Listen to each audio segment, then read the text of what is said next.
Spoilers, they be about the place. When Mad Max 2 The Road Warrior came out in 1981, I doubt director George Miller had any idea just how influential the film would become across entertainment. It would go on to influence so many films, games and comics over the years, each trying to capture a small part of that Mad Max magic. But one film that decided to rip off The Road Warrior while also going down its own batshit direction, while maybe giving inspiration for a little film called Fury Road, was the B-movie film Hell Comes to Frogtown. Hell Comes to Frogtown, a story of mutant sex and people like you and me.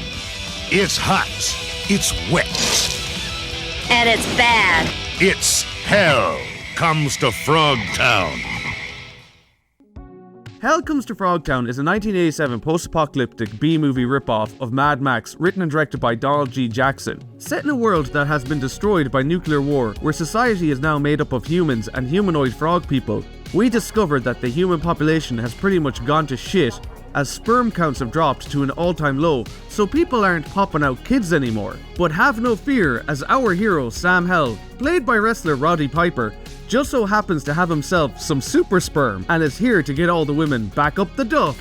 We are first introduced to Sam, who is getting interrogated, or battered really, for what you might ask?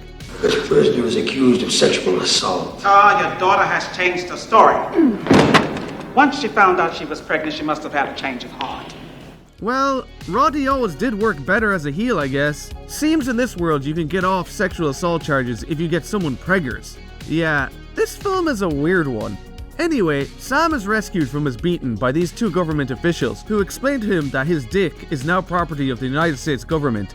Nurse Spangle here tells him he can only get his lad out and about when she tells him to, which leads to Sam and her teaming up with Sentinella here and heading off into the wasteland to find any feral women who are out and about the place for Sam to get up the duff. But they also have to head off to this spot called Frogtown, where the mutant frogs have kidnapped some women. Sam isn't happy about it all, but hell, his dick is theirs to do with as they please. What follows is Sam trying to escape his predicament, only to have his dick nearly explode. So Sam decides to play along and starts to get closer with his escorts, while also coming across some feral women for Sam to have sex with, which is even stranger than you think, as this woman seems to not be able to speak at all and is feral, but after she bumps uglies with Sam, she suddenly is totally normal. Frogtown is back that way. How far? I ran all day and all night. Where are the other girls? They're in Commander Toadie's palace. I guess super sperm does more than get you pregnant. Their plan to infiltrate Frogtown is for Spangle to get her kid off and pretend to be Sam's prisoner, who he's going to trade to Toadie, and Sam is clearly into the whole BDSM type of thing. Now I'm your prisoner. Oh, I think I'm gonna like that. So our heroes head off to Frogtown, or Detroit. Seriously, this looks like a place where Alex Murphy would get dusted. It does have frog strippers though. Ugh, that might be more horrifying than that Birch lad from RoboCop.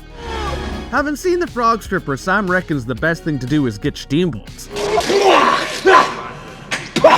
That good?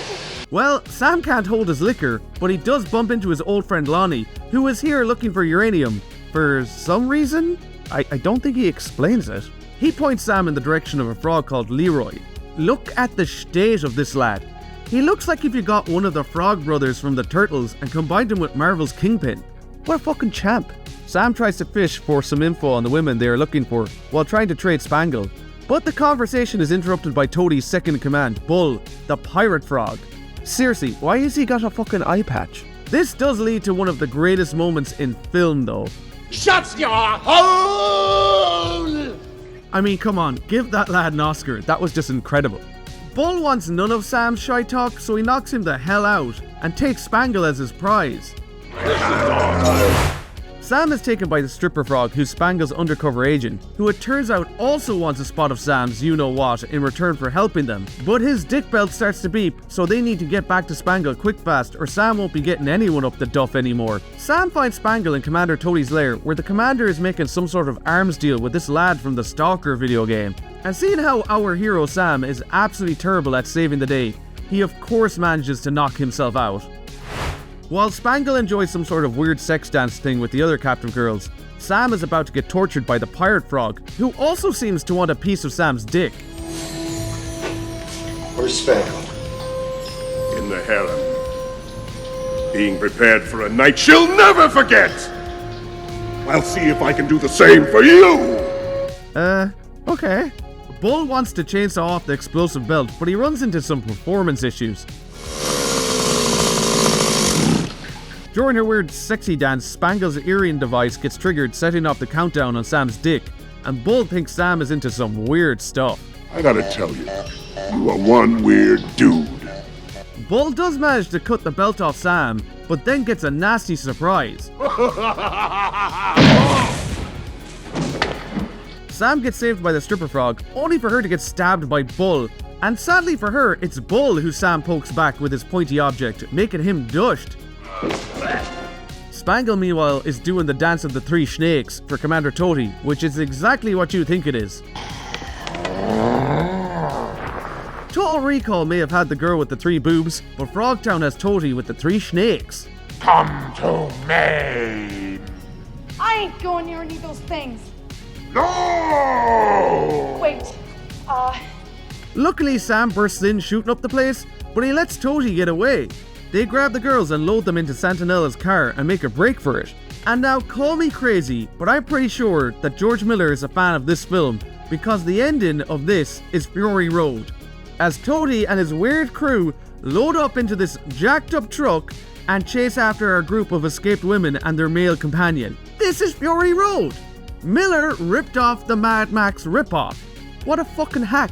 Although the chase very anticlimactically ends when the stalker lad stops their car, only to be revealed as the cop or guard or whatever from the start of the film whose daughter Sam had sexually assaulted. I mean happily impregnated. And for a lad who has clearly had sex before, he really comes across like an incel. You see, this used to be a man's world, Sam. But now there are too many women that have us by the short hairs. Having heard enough of this lad's shite, one of the girls helps Sam throw his sword right into him.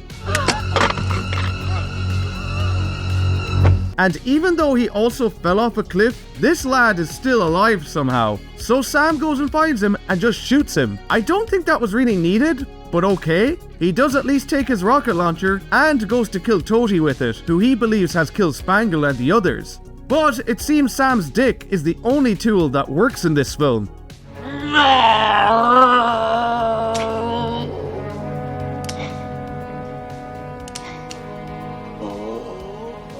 Anyway, these two end up reenacting the god-awful Star Wars Gorn fight. I wouldn't hold this fight against Piper, as he completely redeems himself with the mental fight from They Live. Seriously, go watch that movie film. Sam manages to cut off Toadie's hand, who falls to his death. That was very anticlimactic, wasn't it? I guess they didn't have another explosion in the budget to blow up the car with the feckin' rocket launcher. I mean, that would have been cool. Of course, Spangle and the other women are safe and sound, and Spangle even gives Sam the shift, even though she knows he's a sexual assaulter. The 80s! It was a different time, I guess. The movie film ends with Spangle telling Sam that he's about to star in one big, massive orgy. What do you mean when I'm finished my duties?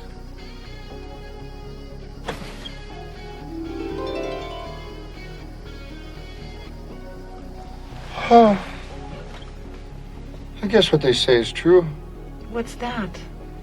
A soldier's work is never done. In all my years of watching B-movies, it wasn't until my late 20s that I discovered this film. A friend of mine had the Blu-ray in work one day and was shocked to learn that I, of all people, being a big wrestling and B-movie fan, had never seen or heard of Hell Comes to Frogtown. So let's find out what I thought was good about this film. The film's overall look and feel is pure 80s cheese. With a modest budget, the filmmakers crafted a world that feels oddly cohesive and immersive. The frog masks and costumes, while clearly products of their time, do look pretty good and show off what practical effects can bring to the table. And remember, this was before the Turtles film in the 90s. If they were to ever remake this now, it would probably look like Michael Bay's Turtles, and nobody wants that. Now, let's talk Roddy Piper. Known for his wrestling persona, his natural charisma and physicality make him a perfect fit for the role of Sam Hell. Piper was never the best actor in the world, but he clearly knows the type of film he's in, and he's having some crack with it. Piper's portrayal of Sam Hill is a mix of rugged heroism and comedic timing. Whether he's delivering one-liners or kicking the shite out of mutant frogs, Piper makes you believe in the absurdity of it all. And speaking of absurdity,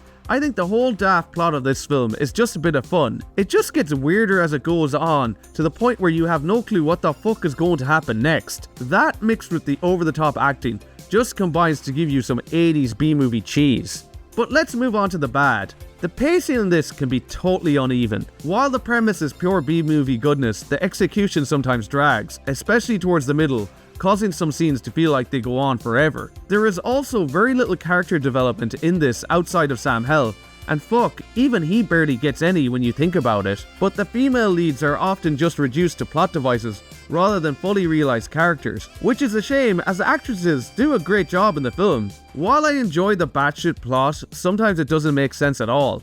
Like the cop or guard or whatever he was happens to be the arms dealer and he survives getting the sword put right through him. How the fuck does that work? It's just really weirdly coincidental and just like kinda there to call back to the start of the film. Also, the end fight is a frog's wet fart. It's so boring, which is mad when you consider that Piper was a pro wrestler and will go on to make that amazingly over-the-top fight with Keith David in They Live. It's just a total letdown. All that being said, Hell Comes to Frogtown is a cult classic that embodies the daftness of the 1980s. Like, clearly this thing could only be made back then, and I can't believe it actually got a sequel. That one doesn't star Piper though, and maybe I'll check it out sometime. Its unique concept, humorous tone, and Piper's engaging performance make this film fun, but a flawed watch. While the film has its shortcomings, it's a film that has enough charm to make it worth a watch. I give the film 3 out of 5 Horshes. Well, that was Hell Comes to Frogtown, a daft 80s film that I'd love to know your thoughts on in the comments below, and I'll see you next time when we horse into another movie film.